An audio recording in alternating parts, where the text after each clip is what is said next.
I wanted to talk about the precise moment of inspiration.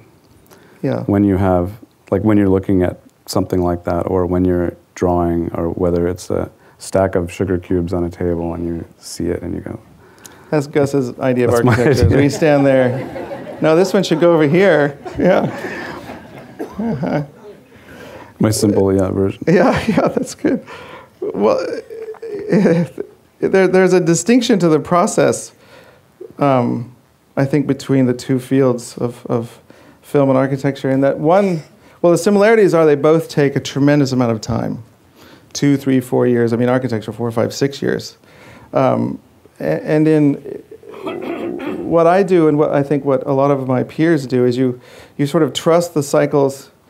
The moment of inspiration, it could be a mark on the page, could be something you see, could be a Wolfgang Leib piece. I saw this pollen room that he made on the floor. I don't know if you guys have seen that. It's an incredible thing. So you see these things that again manifest a quality that you associate with one of the projects you're working on, and you sort of gather that into this cycle of drawing and modeling and making. So it's a very iterative, very labor-intensive thing. But it's interesting that at the end of 2 years of drawing and making, you have a set of documents that are somewhat closed. I mean, before you build the building, the conversation, and yes, it starts anew when you build and you learn a tremendous amount, but as far as the intentional part of it, it's done after 2 years.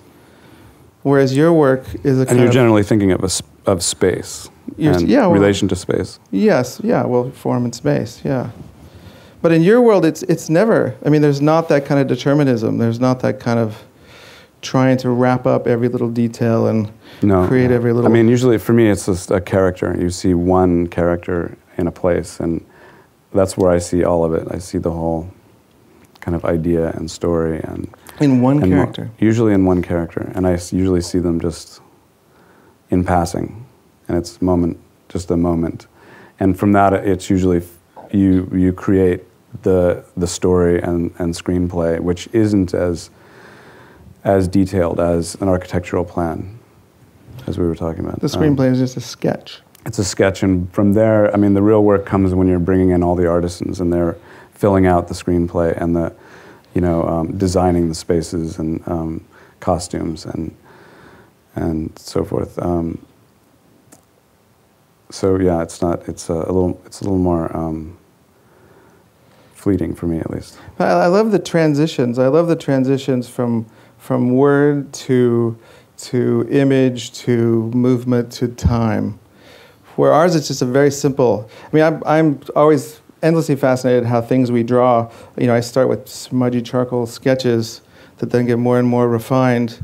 But the things we draw and you project in 3D become these incredible three-dimensional objects that you learn so much from. But it's only one transition. It's not the sort of moving target, if you will, of film, where you're just sort of making it up.